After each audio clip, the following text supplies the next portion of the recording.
Hello everyone, welcome to Shara's kitchen. ఈరోజు వచ్చేసి మనం ఫంక్షన్ స్టైల్లో ఉప్మా చేస్తారు కదా. సో ఆ ఉప్మా ఎలా తయారు చేయాలో చూసిద్దాం. చాలామందికి ఉప్మా అంటే ఇష్టం ఉండదు, కానీ ఈ విధంగా చేస్తే ఉప్మా ఒక్క స్పూన్ కూడా వదిలిపెట్టకుండా తింటారు. అలాగే మీరు ఎప్పుడు పెట్టినా కానీ ఇష్టంగా తింటారు.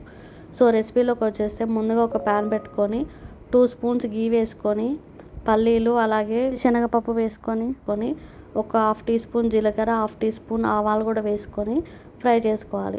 అలాగే కొద్దిగా కరివేపాకు కూడా వేసుకొని పచ్చిమిర్చి కూడా వేసుకొని మనం ముందుగా కట్ చేసి పెట్టుకున్న ఆనియన్స్ కూడా వేసుకొని గోల్డెన్ బ్రౌన్ కలర్ వచ్చేదాకా, పచ్చి సువాసన పోయేదాకా ఫ్రై చేసుకోవాలి. సో ఇదే విధంగా ఫ్రై చేసుకుంటూ ఉంటే మనకి ముందుగా కట్ చేసి పెట్టుకున్న క్యారెట్స్ కూడా, సో క్యారెట్ ముక్కలు కూడా వేసేసుకొని అలాగే టమాటా ముక్కలు కూడా వేసేసుకొని కొద్దిగా ఒక 5 మినిట్స్ వరకు ఫ్రై చేసుకోవాలి లో మీడియంలో ఉంచి. మీకు నచ్చినట్లయితే లైక్ అండ్ షేర్, సబ్స్క్రైబ్ చేయండి నా రెసిపీస్ మీకు నచ్చినట్లయితే. సో ఇలాంటి ఈజీ రెసిపీస్ కోసం మా ఛానల్ని కూడా సబ్స్క్రైబ్ చేయండి.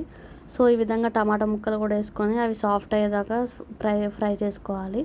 అది కూడా ఒక 2 మినిట్స్ ఫ్రై చేసుకుంటే సరిపోతుంది. ఇప్పుడు కొద్దిగా సాల్ట్ వేసుకుంటే మనకి ముక్కలు అనేటివి త్వరగా ఫ్రై అయిపోతాయి. సో ఈ విధంగా ఫ్రై చేసుకున్నాక కొద్దిగా కొత్తిమీర కూడా వేసుకొని అలాగే కొద్దిగా పసుపు కూడా వేసుకొని మొత్తం ఈవెన్గా ఫ్రై చేసుకోవాలి. సో మనం 1 కప్పు ఉప్మా రవ్వ తీసుకున్నాం కాబట్టి దానికి 3 కప్స్ వాటర్ పోసుకోవాలి. సో అంటే నేను 1.5 గ్లాస్ వాటర్ పోసుకున్నా.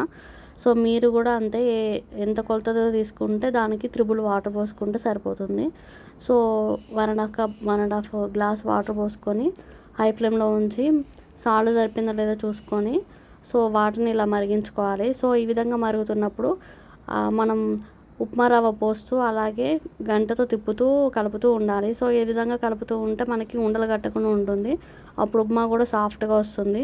సో ఈ విధంగా ఉప్మా అంతా ఈవెన్గా వేసి మంచిగా కలుపుకొని మూత పెట్టుకొని ఒక 2 to 3 మినిట్స్ మనం లో ఫ్లేమ్లో ఉంచి ఉడికించుకోవాలి. సో ఈ విధంగా ఉడికించుకుంటే మనకి ఉప్మా రెడీ అయిపోతుంది. సో ఇంతే అండి. చివరిగా గార్నిష్ కోసం కొద్దిగా కొత్తిమీర వేసుకోవాలనుకుంటే వేసుకోవచ్చు. సో అంతే అండి. ఇప్పుడు మన soft and tasty upma ready అయిపోతుంది. చాలా సింపుల్గా, చాలా ఫాస్ట్గా ఈ బ్రేక్ఫాస్ట్ ఇది. Simple and tasty function style upma ready.